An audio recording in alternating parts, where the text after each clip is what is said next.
Hello, this is Professor Mark Whiteley, consultant venous surgeon for the Whiteley clinics in the UK. I'm delighted to be giving you this podcast today. I've been invited by the Lindsay Leg Clubs to give 3 podcasts, and this is the third of the 3. This one is entitled, What Treatments Help or Hinder Leg Wounds and Swelling?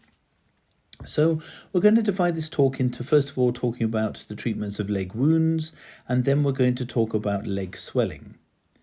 Firstly, when we think about leg wounds, we have to think about what we mean. We're talking about a break in the skin.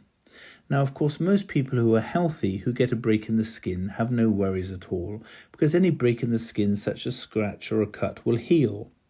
What we're really concerned about when we talk about these sorts of leg wounds are ones that we get a scratch or a cut which doesn't heal. If a wound has stayed open for more than 2 weeks and it doesn't look like the skin or epithelium, as we call it medically, is going to close over it, it becomes an open sore, or what we call a leg ulcer. And the definition of an ulcer is a breach in an epithelial surface. And if it goes on for more than 2 weeks on the legs, this is called a leg ulcer. So when we have a break in the skin on the leg for more than 2 weeks, we have a leg ulcer. Now, why would this happen? As I've already alluded to, a normal person wouldn't get this. So something abnormal is happening. And this means that there's an underlying cause. And usually the underlying cause for a leg ulcer is that the veins are not working properly. So the venous blood is not getting out of the leg properly, and we've got inflammation in the lower leg from venous disease. And this is 90% of leg ulcers. 10% is because there isn't a good artery supply. And then there's a few very, very small and rarer causes such as malignancies or underlying infections such as an osteomyelitis or maybe lymphedema. But we really can look at those in another light at a different time because those are quite rare. And really we just want to concentrate today on venous leg ulcers and a little bit on arterial leg ulcers. One of the most important things you should have noticed straight away is we're already talking about why the wound stayed open. In other words, there's an underlying cause that stopped the normal healing process from happening. Now, everyone, particularly nurses who spend all of their times looking after such leg ulcers and some doctors who get involved with this, what everyone would like is to have a dressing or a cream or a potion that you could put on the wound because you can see it on the surface and it would magically heal. But unfortunately, this can't happen because if it was just a surface problem, we wouldn't have an underlying problem. It's very simple. So if there's an underlying condition that's causing the leg ulcer, we have to correct that first before we think about what we can put on the surface. As we've said, 90% of all of the leg ulcers are venous in nature, and so clearly we have to treat the underlying veins to get it to heal. Most people who have venous leg ulcers have incompetent veins. That means the valves aren't working in their saphenous veins, which are the veins that cause varicose veins, or their incompetent perforators, which are other veins that also cause varicose veins, but doctors in the UK don't really concentrate on very much, apart from those of us who specialise in venous disease. So what we know is if you have got these incompetent saphenous veins or perforators, you have either varicose veins or hidden varicose veins. And although we used to think that was only a cosmetic problem, we now know that if this is left for long enough, you get red stains, swelling of the legs, brown stains, and leg ulcers. And if you want to reverse that process, you just treat these veins using something like endovenous laser ablation, trollop, and foam sclerotherapy. But basically, it's treating the underlying venous reflux.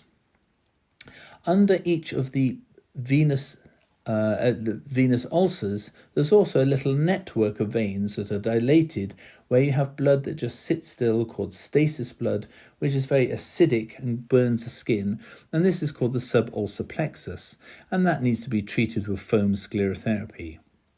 In some patients, there are pelvic vein problems that either need to be blocked off using coils, or there are blocked pelvic veins that need to be opened with stents. So if we look at 90% of the people with these venous leg ulcers, most of those can now be treated if we treat the underlying veins, and we don't even have to think about anything at all about what we have to do on the surface of the ulcer itself. On the arterial side, similarly, if the leg ulcer is due to the fact there's not enough blood going down the arteries, then the ideal thing to do is to get more blood going down to the foot through the arteries, and this means either stenting, which is putting little metal tubes to hold the arteries open, or a bypass operation to put more blood down through a bypassing any blocks in the arteries. If that's impossible, sometimes it is more possible just to dilate the arteries up by destroying the sympathetic nervous system, a thing called the sympathectomy, and this sometimes can increase the blood flow and therefore cause healing of leg ulcers. So when we talk about leg wounds or chronic leg wounds, we're talking about leg ulcers, and we must always identify the underlying cause first, which is almost always venous, and then we must treat it. Once we've done that and we have treated it, now we can start looking at the leg wound.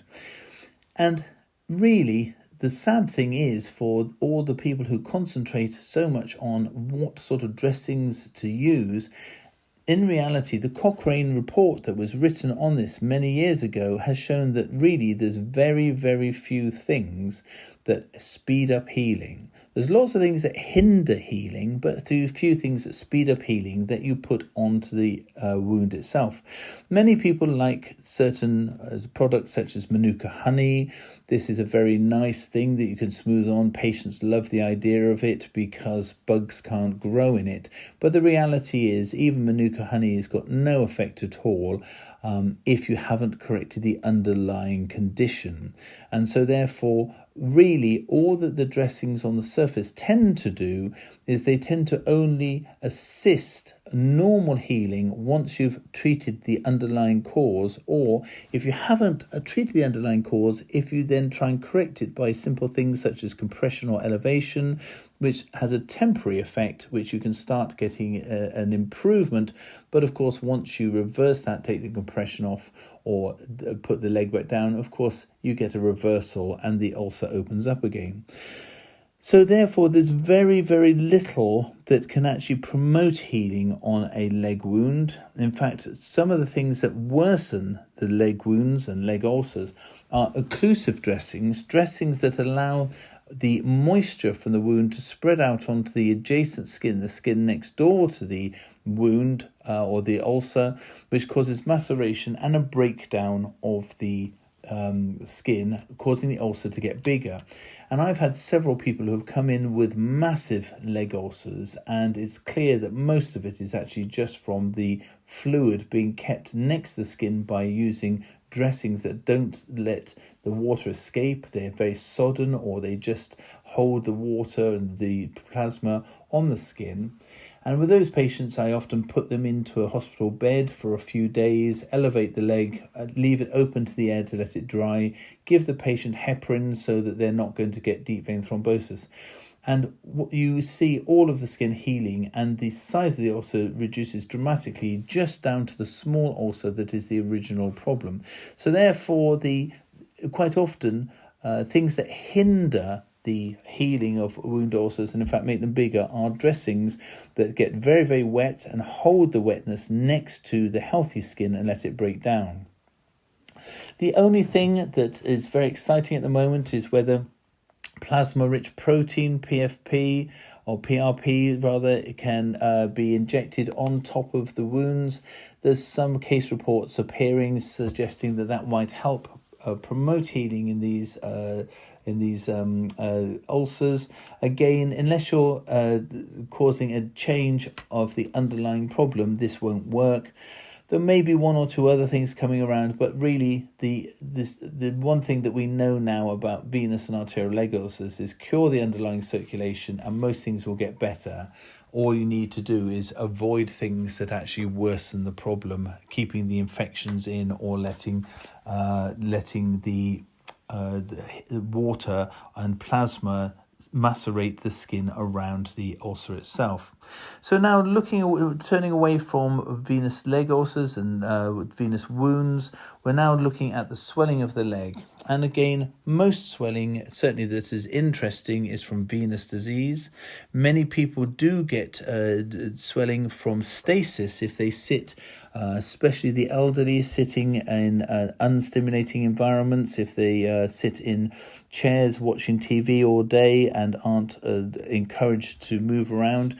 There can be no venous disease as such when you scan the patient, but still have the appearance of venous disease with swollen legs just due to inactivity, and that's called gravitational ulceration, or some people do call it venous ulceration because it looks the same even though the veins are normal. There are some other causes of swelling, such as heart failure, low protein states, and so these must all be looked at. And also, if the swelling goes right to the toes, then this may well be lymphedema. Now, whenever we have swelling in the legs, the first thing we must do is just check there isn't a medical cause, such as heart failure, make sure the heart is working well, making sure also that the proteins are normal and the patient has good nutrition. And provided all of that is normal, and the next thing is then, is the patient moving? Now, if the patient is not moving, then we have a gravitational problem. If the patient is moving, then there really should be less swelling, and swelling is more of a concern. The easiest way to get rid of swelling of any sort around the ankles is to elevate the legs, because gravity is the major thing that will cause fluid to pool. And therefore, if the lowest point is the legs, then we will get swollen ankles and feet just due to gravity. Whereas if there's an elevation, then quite often we will get edema around the back and the sacrum and the buttocks, because that becomes the lowest point.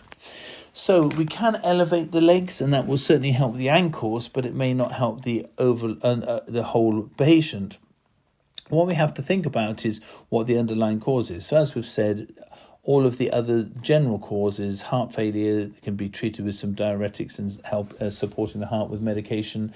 Low protein states, better nutrition will help that, and any other medical conditions we're finding. But when we're coming to venous diseases and lymphedema diseases or gravitational, elevation is the first thing we do, as we've discussed. The second thing, and one of the mainstays, of course, is compression. And this can be by graduated compression stockings, which is a very controlled way of performing compression. But bandaging, done by an expert, with the bandage being tightest at the lowest part of the leg and up to the knee, sometimes higher, is a very good way of getting compression and pushing the fluid back from the extravascular compartment amongst the cells, so the extracellular fluid back into the veins and the lymphatics, hopefully to be pumped back to the heart. So compression is obviously very, very important in these patients. However, just as important, really, and often not thought about, is muscle action. And the best muscle action, of course, is walking. Anybody who's walking should get the coordinated pumping from the foot pump round the ankle joint up through the calf pump. There's actually 2 calf pumps at least, and then thigh pump and back to the heart. So we should encourage patients to walk as much as possible, but if they either can't walk or are unsafe walking, even just rocking the feet on the several different products that could be used, or just moving the feet up and down, keeping the ankle joint moving, will help get the venous pump working, to get the pump all the blood back up through the veins, superficial and deep, to the heart. Now, if we can get the movement and compression together, of course, then that's going to help things even more.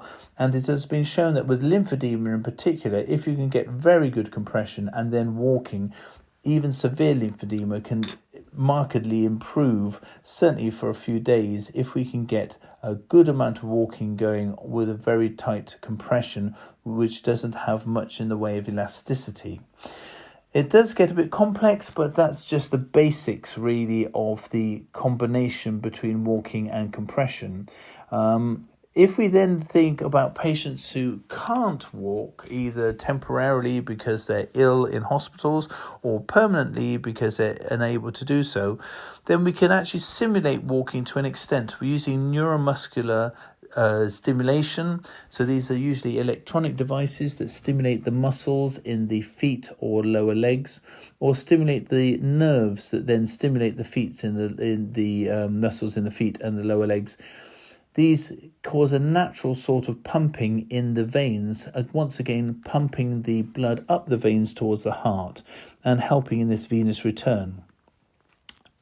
If the patient is either unable or unwilling or finds that uncomfortable, there are external pumps that can be used. Usually these external pumps are pneumatic, so the cuffs go sometimes around the feet, almost always around the calf, and sometimes around the thigh as well.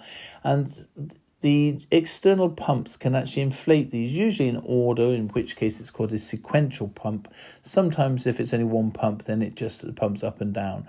And these pumps push on the area, compressing, as I say, foot, calf, thigh, or any combination of those, helping the blood be pumped up in a passive way back to the heart.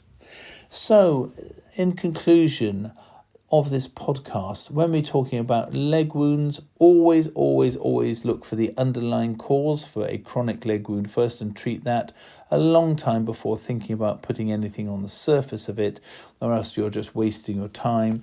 And when it comes to swelling, always identify the cause of the swelling and what becomes your friend if you haven't got a biochemical cause for it or a cardiac cause for it.